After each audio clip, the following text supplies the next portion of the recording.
Kuku TV please subscribe. Kuku TV ಉಡುಪಿಗೆ ಮತ್ತೊಮ್ಮೆ ಸ್ವಾಗತ. ಕೋಗಿಲೆಯ ಹಾಡು.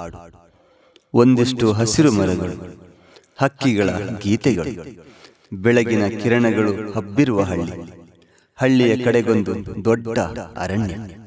ಅಲ್ಲಿ ಹಲವಾರು ಪಕ್ಷಿಗಳು, ಪ್ರಾಣಿಗಳು ನೆಲೆಯಿಟ್ಟಿವೆ. ಅದೇ ಅರಣ್ಯದಲ್ಲಿ ಇದ್ದವು ಎರಡು ವಿಶೇಷ ಹಕ್ಕಿಗಳು.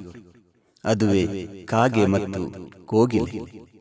ಕಾಗೆ ಕಪ್ಪು ಬಣ್ಣ, ಗಟ್ಟಿಯಾದ ಶಬ್ದ, ಎಲ್ಲದಕ್ಕೂ ತಲೆ ಹಾಕುವ ಸ್ವಭಾವ. ಆದರೆ ಅದು ಚುರುಕು ಬುದ್ಧಿವಂತ, ಎಲ್ಲರೊಂದಿಗೆ ನೇರವಾಗಿ ಮಾತನಾಡುವ ಹಕ್ಕಿ.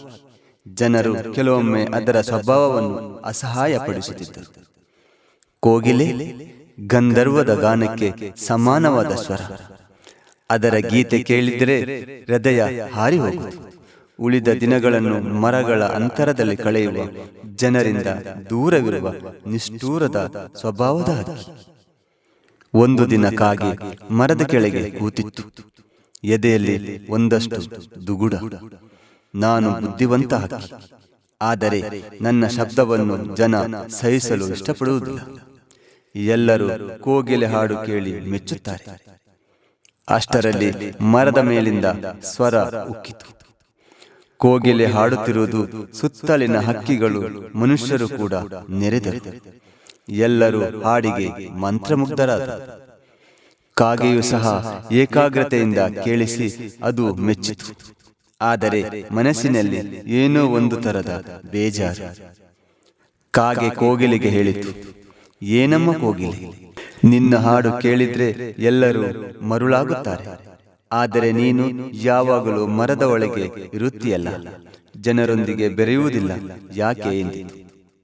ಕಾಗೆಯ ಮಾತನ್ನು ಕೇಳಿ ಕೋಗಿಲೆಯು ಹಾರುತ್ತಾ, ನನಗೆ ನನ್ನ ಹಾಡು ಸಾಕು. ಜನರು ಕೇಳುವುದು ನನ್ನ ಪ್ರತಿಭೆಗಾಗಿ, ಜನರೊಂದಿಗೆ ಮಾತನಾಡಬೇಕೆಂಬ ಅಗತ್ಯವಿಲ್ಲ ಎಂದಿತು. ಕಾಗೆಯು ಕೋಗಿಲೆಯ ಮಾತು ಕೇಳಿ ಸುಮ್ಮನಾಯಿತು. ಕೋಗಿಲೆಯ ಶಬ್ದವು ಶ್ರಾವಣದ ಮಳೆಯಂತಿತ್ತು. ಆದರೆ ಅದು ಹಕ್ಕಿಗಳ ನಡುವೆ ಇದ್ದ ಪ್ರೀತಿ, ಸಹಾನುಭೂತಿ ಇರಲಿಲ್ಲ. ಒಂದು ದಿನ ಭಾರಿ ಮಳೆ. ಅರಣ್ಯದ ಎಲ್ಲಾ ಪ್ರಾಣಿಗಳು ಮರದ ಕೆಳಗೆ ನೆರೆದಿವೆ.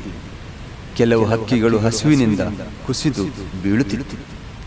ಕಾಗೆ ಎಲ್ಲರಿಗಾಗಿ ಆಹಾರವನ್ನು ಹುಡುಕಿ ತಂದು ಕೊಡುತ್ತಿತ್ತು. ಮಕ್ಕಳನ್ನು ಮುದ್ದು ಮಾಡಿ ತಾಯಿಯಂತೆ ಕಾಣುತ್ತಿತ್ತು. ಎಲ್ಲರೂ ಕಾಗೆಯ ನೆರವಿಗೆ ಕೃತಜ್ಞರಾಗುತ್ತಾರೆ. ಆದರೆ ಕೋಗಿಲೆ ಮರದ ಮೇಲೆ ತನ್ನ ಗಾನವನ್ನೇ ಮುಂದುವರಿಸುತ್ತಿತ್ತು. ಯಾರೋ ಒಬ್ಬರಿಗೂ ಸಹಾಯವಿಲ್ಲ. ಹಳ್ಳಿ ಜನರು ಗಮನಿಸುತ್ತಾರೆ. ಗಾನಕ್ಕಿಂತ ಮೌಲ್ಯವಿರುವುದು ಸಹಾನುಭೂತಿಗೆ. ಅವರು ಕಾಗೆಗೆ ತಿನ್ನಲು, ಮನೆ ಕಟ್ಟಲು ಸಹಾಯ ಮಾಡುತ್ತಾರೆ. ಒಬ್ಬರೊದ್ದ, ಕೋಗಿಲೆಯ ಗಾನ ಸಿಹಿಯಾದರೂ ಕಾಗೆಯ ಹೃದಯ ಸಹಾಯಕವಾದದ್ದು. ಈ ಕಪ್ಪು ಹಕ್ಕಿಯು ಕಾಡಿನಲ್ಲಿ ಬೆಳಕಾಗಿ ಬಿಟ್ಟಿವೆ ಎಂದು ಕೋಗಿಲೆಗೆ ಕೇಳಿಸುವಂತೆ ಹೇಳಿದರು. ಕೋಗಿಲೆ ಎಲ್ಲವನ್ನೂ ನೋಡಿ ಮನಸ್ಸಿನಲ್ಲಿ ಯೋಚಿಸುತ್ತದೆ. ನಾನು ಹಾಡುವುದರಲ್ಲಷ್ಟೇ ಜೀವನವಿಲ್ಲ, ಯಾರಿಗೂ ಸಹಾಯ ಇಲ್ಲದಿರುವುದು ಎಷ್ಟು ಸಣ್ಣದಾದ ಬದುಕು. ಕಾಗೆಯ ಬಳಿ ಬರುತ್ತದೆ, ಕ್ಷಮಿಸು ಗೆಳೆಯ, ನಿನ್ನ ಸೇವೆ ನನಗೆ ಪ್ರೀತಿ ಕಲಿಸಲಿ. ಸ್ವರಕ್ಕಿಂತ ಸ್ವಭಾವವೇ ಶ್ರೇಷ್ಠ. ಇದರಿಂದ ನಂತರ ಕಾಗೆ ಮತ್ತು ಕೋಗಿಲೆ ಹಳ್ಳಿ ಮಕ್ಕಳಿಗೆ ಹಾಡುಗಳನ್ನು ಹಾಡುವಾಗ ಸಹಜ್ಞಾನದ ಕಥೆಗಳನ್ನು ಹೇಳುವ ಜೋಡಿಯಾಗಿ ಪ್ರಸಿದ್ಧರಾಗುತ್ತಾರೆ.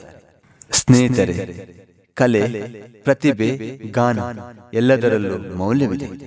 ಆದರೆ ಮಾನವೀಯತೆ, ಸಹಾನುಭೂತಿ, ಬದ್ಧತೆ ಇವುಗಳಿಲ್ಲದ ಪ್ರತಿಭೆ ವಿಫಲ. ಹೆಸರಿಗಿಂತ ವ್ಯಕ್ತಿತ್ವ ಮುಖ್ಯ. ನಿನ್ನ ಶಬ್ದ ಸಿಹಿಯಾಗಬಹುದು, ಆದರೆ ನಿನ್ನ ಹೃದಯದ ಶುದ್ಧತೆ ಎಲ್ಲರ ಮನ ಗೆಲ್ಲುತ್ತದೆ.